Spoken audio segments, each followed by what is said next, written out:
Hello বন্ধুরা, তারাপীঠের second দিনের ব্লগে তোমাদেরকে অনেক অনেক স্বাগত জানাই। আশা করি তোমরা সবাই খুব ভালো আছো, সুস্থ আছো। আমিও খুব ভালো আছি। তারাপীঠে যাওয়ার প্রথম দিনের ব্লগ তোমরা অনেকেই দেখেছো। সেখানে আমি প্রথম দিনের যাওয়ার এক্সপিরিয়েন্সটা তোমাদেরকে শেয়ার করেছিলাম। প্রথম দিনের ব্লগে আমি তোমাদেরকে বলেছিলাম যে আমি পরের দিনে পুজো দিতে যাব। তো পুজো দেওয়ার যে পুরো দিনটার যে এক্সপিরিয়েন্স সেটা আজকে আমি তোমাদের সাথে শেয়ার করব। আগের দিনের ব্লগে তোমাদেরকে আমি বলেছিলাম যে রাত্রেবেলায় তাড়াতাড়ি শুয়ে পড়তে হবে, কারণ পরের দিন আমাদেরকে পুজো দিতে যেতে হবে ভোর ভোর। তো আমরা আগের দিন তাড়াতাড়ি রাত্রেবেলায় শুয়ে পড়েছিলাম। পরের দিন ভোর 4টের সময় উঠে পড়েছিলাম। সকাল সকাল স্নান করে রেডি হয়ে ফ্রেশ হতে হতে প্রায় 5টা বেজে গিয়েছিল। তারপর চলে গিয়েছিলাম পুজো দেওয়ার জন্য। গিয়ে দেখি সে তো এক অবাক কাণ্ড, বিশাল লম্বা লাইন পড়েছিল। তাহলে আমাদেরকে অনেক আগে উঠে রেডি হয়ে পুজো দিতে আসতে হতো। তারাপীঠ মন্দিরে যে ভোর 3টে থেকে পুজো স্টার্ট হয়ে যায় এটা আমাদের আগে থেকে জানা ছিল না। যদি জানা থাকতো তাহলে অনেকটা তাড়াতাড়ি ঘুম থেকে উঠে ফ্রেশ হয়ে চলে আসার চেষ্টা করতাম। ভেবেছিলাম যে ভোর 5টার দিকে পুজো দিতে গেলে তখনও তো ভোর ভোর থাকবে, তাহলে অনেকটাই লাইন ফাঁকা থাকবে। কিন্তু গিয়ে দেখেছি মন্দির তো অনেকটা দূর, আমরা মন্দিরের থেকে অনেকটাই পেছনে ছিলাম। অনেক লম্বা লাইন পড়েছিল।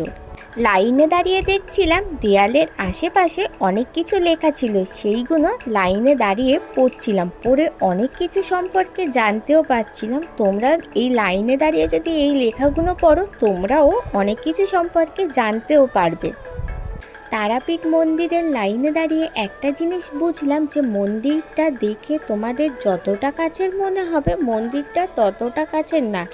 এখানে লাইনের একটা জিনিস আমি দেখলাম যে এখানে তোমাদেরকে একটা জায়গায় 3বার রাউন্ড করে ঘোরাবে। এই রকম 3টে জায়গায় তোমাদেরকে 3বার রাউন্ড করে ঘুরতে হবে।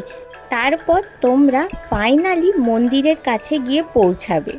লাইনে দাঁড়িয়ে দাঁড়িয়ে ভাবছিলাম কাশ যদি আরেকটু আগে ফ্রেশ হয়ে আমরা চলে আসতে পারতাম, তাহলে এতটা লম্বা লাইনে আমাদেরকে দাঁড়াতে হতো না। আমরা তো নর্মাল লাইনে দাঁড়িয়েছিলাম। এখানে ভিআইপিদেরও লাইন ছিল 500 করে পার পার্সন একজনের। ভোর 5টা থেকে সকাল 10টা পর্যন্ত লাইনে দাঁড়ানোর পর ফাইনালি আমরা মন্দিরের কাছাকাছি পৌঁছালাম। তোমাদেরকে আগে থেকেই একটা কথা বলে রাখি, আমরা বাড়ি থেকেই 5 রকমের ফল নিয়ে গিয়েছিলাম মন্দিরে পুজো দেওয়ার জন্য। এখান থেকে আমরা 101 টাকার ডালা কিনেছিলাম। তার মধ্যে দিয়েছিল অনেকটা পরিমাণে প্যারা, আর তার সাথে ছিল ধূপকাঠি, মোমবাতি, আলতা, সিঁদুর আর কিছুটা ফুল। তোমরা মন্দিরের ভেতরে নিজেরা গিয়ে পুজো দিতে পারবে না। তোমরা যে দোকান থেকে এই ডালা কিনবে সেখানকার যে পান্ডারা থাকবে তারা তোমাদেরকে পুজো দেওয়াবে। তোমাদেরকে আগেই বলে রাখি মন্দিরের ভেতরে ফোন নিয়ে যাওয়া কোনো অ্যালাউ নেই। মন্দিরের বাইরে একজন গার্ড থাকবে, তার কাছে তোমরা ফোন জমা দিয়ে টোকেন নিয়ে নিতে পারবে। আমরা যখন মন্দিরের ভেতরে পৌঁছাই তখন প্রায় 9:30 বাজে, আর তখনই মন্দিরের গেট বন্ধ করে দেওয়া হয়েছিল, কারণ শনি মঙ্গলবার করে ঠাকুরের পুজো ভোর 3টে থেকে স্টার্ট হয়। আর তাই জন্য 9:30 থেকে 10টা পর্যন্ত ঠাকুরকে ভোগ খাওয়ার জন্য দেওয়া হয়। ওই জন্যে মন্দিরের গেট আধ ঘন্টা বন্ধ করে দেওয়া হয়। এরপরে আমরা পুজো দিয়ে চলে আসলাম হোটেলে। তারপরে আমরা চলে গেলাম লাঞ্চের জন্য। আজকে আমরা লাঞ্চে নিরামিষ থালি অর্ডার দিয়েছিলাম। এর মধ্যে ছিল ভাত, কচু ভাজা, ডাল, বাঁধাকপির তরকারি আর সাদা আলুর তরকারি। দুপুরবেলায় লাঞ্চ করে এসে একটু রেস্ট নিয়ে সন্ধেবেলায় বেরিয়ে পড়লাম ঘুরতে যাওয়ার জন্য। কিন্তু ঘুরবো কী করে, বৃষ্টি চলে এসেছে। প্রায় আধ ঘন্টা ধরে একটা বাড়িতে আমরা দাঁড়িয়েছিলাম। বৃষ্টি যতক্ষণ না থামে ততক্ষণ আমরা ওই বাড়িটাতে ওয়েট করছিলাম বৃষ্টিটা হালকা হালকা থামুক, তারপরে আমরা চলে যাব মন্দিরে। কারণ ভোর 5টা থেকে সকাল 11টা পর্যন্ত মন্দিরে পুজো দিচ্ছিলাম, আর অতক্ষণ থাকার পরে অনেকটা কষ্ট হচ্ছিল, তাই হোটেলে চলে এসেছিলাম পুজোটা দিয়ে। তারপরে ভেবেছিলাম যে সন্ধেবেলায় মন্দিরে চলে যাব, মন্দিরের যে আরতিটা হয় সেটা দেখব বলে। ভেবেছিলাম যে এতটা জোরে বৃষ্টি হচ্ছে যে মন্দিরে যাওয়ার পরেও আরতিটা আমরা মিস করব, কিন্তু ভাগ্য ভালো যে আমরা মন্দিরে গিয়ে আরতিটা দেখতে পেয়েছি। 6টা থেকে 6:30 পর্যন্ত মন্দিরে আরতি হচ্ছিল। তারপরে মন্দিরের গেট বন্ধ করে দিয়েছিল 6:30 দিয়ে 7টা পর্যন্ত, কারণ ঠাকুরকে ভোগ দেবে বলে। তারপরে 7টা থেকে আবার পুজো স্টার্ট হবে। ঠাকুরকে যে ভোগগুলো দেওয়া হয়েছিল সেগুলো সন্ধেবেলা সবার মধ্যে বিতরণ করছিল। তার মধ্যে লুচি আর সুজি আমরা পেয়েছিলাম। তারপরে যে ভোগটা পেয়েছি তার জন্য লাইনে দাঁড়াতে হয়েছিল। এর জন্য দিয়েছিল খিচুড়ি, লুচি আর আলুর দম। ভেবেছিলাম মন্দিরের আশেপাশে একটু ঘুরে দেখব, আরও এখানে যে শ্মশানগুলো আছে সেগুলোকেও ঘুরে দেখব, কিন্তু এত জোরে বৃষ্টি এসেছিল যে মন্দির তো ঘুরেও দেখতে পারিনি। তার মধ্যে আমরা হাফ রাস্তা চলে আসার পরই বৃষ্টিটা এসেছিল, তাই আমরা ছাতা নিয়েও আসতে ভুলে গিয়েছিলাম একদমই। তাও আশেপাশের কিছু কিছু জায়গায় দাঁড়িয়ে আমি মন্দিরটা একটু ঘুরে দেখলাম আর কিছু জিনিস ক্যাপচারও করলাম। আর মন্দিরে সন্ধেবেলা করে এই রকম বিশাল বড় করে একটা হোম হয়, সেটাও দাঁড়িয়ে দাঁড়িয়ে দেখছিলাম। অনেকটা ভালোও লাগছিল।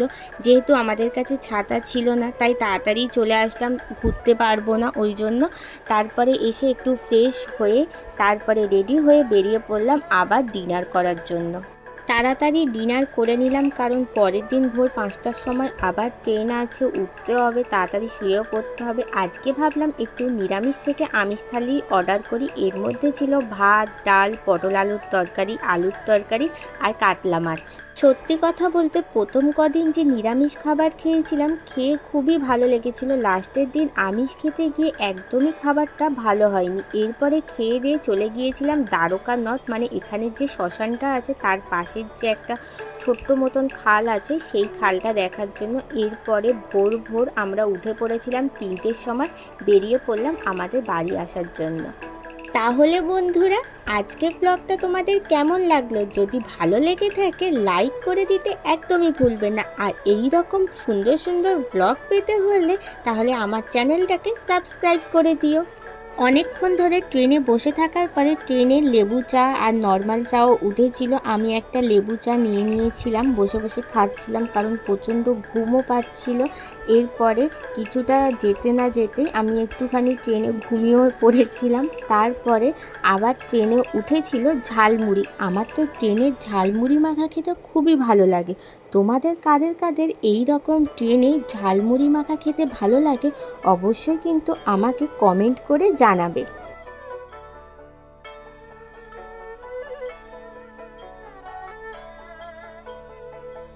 ফাইনালি আমরা 5 ঘন্টার জার্নিতে পৌঁছে গেলাম হাওড়া স্টেশনে। দেখা হবে নেক্সট অন্য কোনো ব্লগ নিয়ে। টাটা বন্ধুরা।